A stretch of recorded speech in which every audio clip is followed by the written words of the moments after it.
السلام علیکم. زه یم ترجدون او تاسو ګورئ د دارالنصر فاونډیشن افیشل یوټیوب چینل. ناظرین کرام، څنګه تاسو ته پته چې دارالنصر فاونډیشن چې زموږ په ماخوذي علاقه کې یو فلاحي تنظیم جوړ شوی دی او د دې تر ننه پورې 15 کم 3 میاشتې پوره کیږي، نو ضروري چې تاسو مخکې د دې کم کارکردګي چې دغه کېښودی شي، ځکه چې ستاسو په تعاون باندې او ستاسو په مدد چې هغه دا چلیږي. نو کله چې دا تنظیم جوړ شو په 19 روژه باندې، نو دوی په 10 ورځ باندې یعنې په 28 روژه باندې موږ د دې د راشن چې هغه تقسیم وکړو. کم چې د غریب ترین طبقه وه چې د هغوی د روټۍ وس نه کېدو، هغوی د خپل راشن چې د هغوی د اخیستو قابل نه وو، د هغوی د مزدورۍ د ګټې وټې څوک نه وو. بیا د هغې نه بعد د غنمو سیزن و، نو موږ په خپل علاقه کې چې د زکات مهم وچلو چې د زکات چې هغه په صحیح طریقه باندې تقسیم کړی شي. نو که څوک تنظیم له ورکړي که بل ځای کې ورکړي، خو چې کوم مناسب طریقه چې ده په هغې باندې هغه تقسیم کړی شي. نو په هغې کې چې موږ علما کرام سره میلاو شو، نو زموږ په هغې کې ډېر مسلې راوتې. چا به زکات چې هغه پلار زوی له به ورکوو، نوسي له به ورکوو، په هغې کې بیا هم زکات نه کېږي شرعي لحاظ سره. چا به دهقان له زکات ورکوو، نو هغه مستي چې هغه موږ هغه پیغام خپور کړو چې دا په دې باندې زکات نه کېږي، او کوم چې مستحق دی چې هغه هغه ځای ته هغه ورسي. بله پکې غټه مسله دا وه چې د کوم د مز زکات چې دی، د مز او د کلینډ څوک چې لکه انګر او د ترکاڼ چې د هغه یا د نعیل چې کوم څوک دانې ورکوي، د هغې زکات به نه ورکوو. هغوی دا سوچ چې دا به ګنې دا کومه څوک چې واخلي هغه به ورکوي، یعنې ترېشل مالک یا انګر بروزګر دا په مالک باندې دی. هغه مستي چې دی هغه پکې مفتیانو تپوس وکړو، بیا هغه پیغام چې مخې ته خور کړو چې دا زکات چې دی په دې طریقه باندې تقسیم کړی شي. د دې تنظیم د دې دغسې مهم دا مقصد نه و چې موږ غنم راغونډ کړو چې د آګاهي خوره شي چې چا کې کوم ځای کې څه غلطیانې او د زکات صحیح تقسیم نه کېږي، ځکه چې زکات فرض دی، نو چې هغه په صحیح طریقه باندې هغه تقسیم وکړی شي. نو بیا تقریبا څه کم 10 سټې غنم چې د هغه رايوځای تنظیم له خلکو ورکړو، او د هغې په پیسو باندې موږ بیا د غټ اختر کې دغه غټ اختر نه 2 جړمبې موږ چې د یون کونسل اسماعیل خیل چې کوم غریب ترین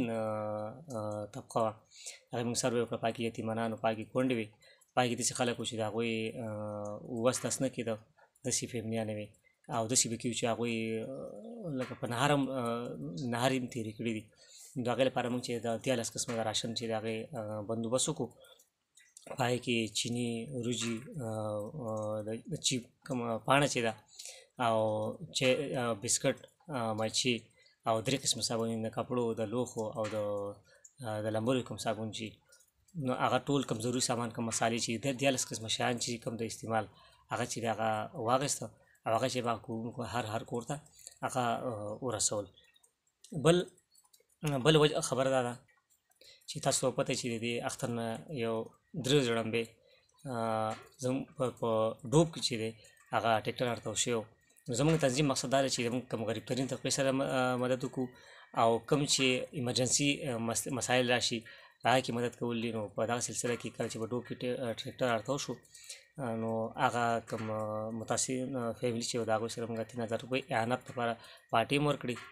کوم اعانت دی هغه یعنې قرض حسنه چې هغوی خپل کار پې وکړي د ایمرجنسي په بیس باندې، او بیا د هغې په سبا له په مریضو کې که د ټیکټر ورته شو، تاسو ته پته چې لالزاده چې دی هغه پکې هغه وفات کړی شو، الله پاک دې وبخي. نو هغه ډېر یو غریب کس و او هغه بچیان یې او خپل کور یې نه و، نور څه د آمدنې ذرایع نه و.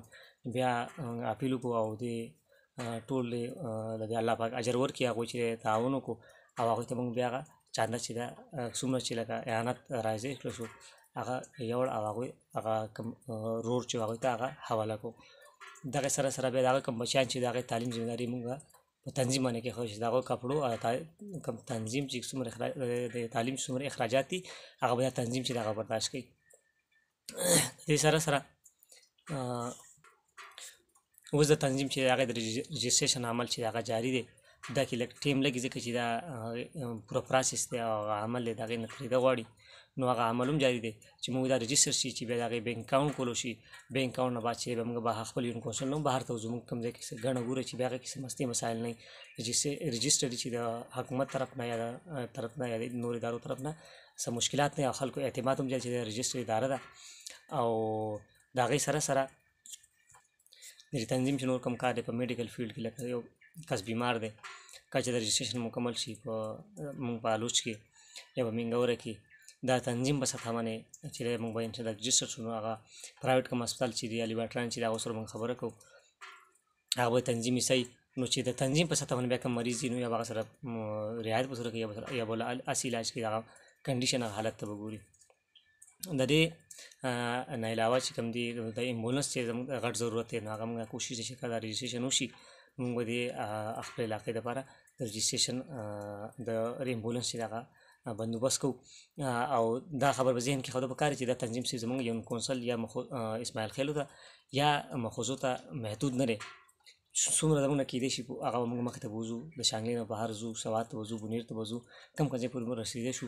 نو هغه چې دی هغه به موږ ځو به. او د دې سره سره زموږ کوم تعلیمي حوالې سره چې کوم دی هغه کې موږ باقاعده کې شعبه علم و ادب، نو هغې په علم و ادب کې چې کوم زموږ ینګسټر چې کوم دی هغوی مخې ته کیریر کاونسلینګ او د هغې ته مخې لار ښودنه چې مخې ته د سټډي سره سره مخې ته به کومه لار هغو ټیلنټ چې هغه پېژندلي او دغه په هغه لار باندې مخې ته د هغې رهنمایي کول دي چې هغوی چې هغو ټیلنټ چې هغه ضایع نه شي، چې یو کس دی په یو فیلډ کې قابل دی هغه په بل فیلډ کې هغه په غلط فیلډ کې داخله وانخلي، او کوم ټیلنټ چې هغه ټیلنټ چې هغه پالش کړی شي نو مخې ته به علاقه چې هغه په ترقۍ باندې لاړی شي. د دې سره سره لکه د علم و ادب بیا د ادب چې هغه څنګه چې نثر دی او نظم دی یعنې شاعري، نو په هغې کې کوم ټیلنټ کسان چې هغه مخې ته راویستي دي او هغه پالش کول دي، او د هر شعبې به هغه کس مشر وي چې هغه د فیلډ کس وي. لکه مثال علم و ادب چې هغه یو پوهه کس وي، مطلب لیکچرر شو، پروفیسر شو، چې هغه په هغه خپل فیلډ باندې پوهېږي او د خپل کوم شعبې چې هغه په ښه طریقه باندې رهنمایي کوي. داسې به میډیکل کې به د میډیکل شعبې به هغه مشر چې هغه په دې فیلډ باندې هغه ښه پوهېږي. نو تاسو ته دا په منځ کې په مخ کې دا کارکردګي ایښودو مقصد دا چې تاسو ته دا وشي چې دا اوس په تنظیم جوړ شوی دی، تاسو یې اعانت کړلی او ستاسو په مرسته باندې دا تنظیم چلېږي. تاسو دا پته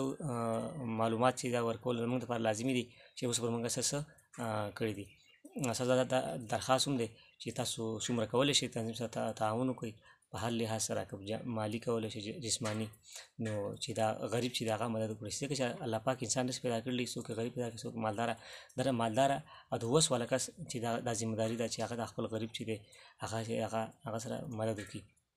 هغه که مالي کولی شي او که جسماني کولی شي. نو بس تاسو ته د دواګانو درخواست دی زموږ لپاره د استقامت چې هغه دواګانې کوئ. او ته اوس به دا کارکردګي نو چې څومره خبره یې تاسو په سوشل میډیا یعنې په فیسبوک، په انسټاګرام، په ټویټر باندې او په یوټیوب باندې موږ تاسو سره به شیر کوو. تاسو ته دا ریکویسټ هم دی زموږ فیسبوک پیج چې دارالنصر فاونډیشن پیج هغه هم لایک کړئ، او دا یوټیوب چینل چې دی دارالنصر فاونډیشن دا چینل چې دا څومره نه کېدای شي نو هغه په خپل هم سبسکرایب کړئ، خپل ملګرو سره هم سبسکرایب کړئ او د جرس نشان ووهئ چې تاسو نوي ویډیو چې راځي، نوي اپډیټ چې راځي هغه تاکه نه تاسو په ټیم باندې خبرېږئ. او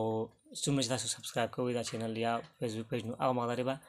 زموږ اواز چې هغه به هغه مقدارې لرې لرې رسي. که داسې یو ځای کې غریب وي او موږ ته هغې پته نه وي نو کېدای شي ستاسو د سوشل میډیا او د پیغام د خورولو د وجې چې هغه موږ ته چې هغه پته ولګي هغه مدد وشي نو هغه اجر به چې دی هغه به تاسو ته میلاویږي. د اوسه پورې دومره کافي او ما اجازت راکړئ. جزاکم الله خیره.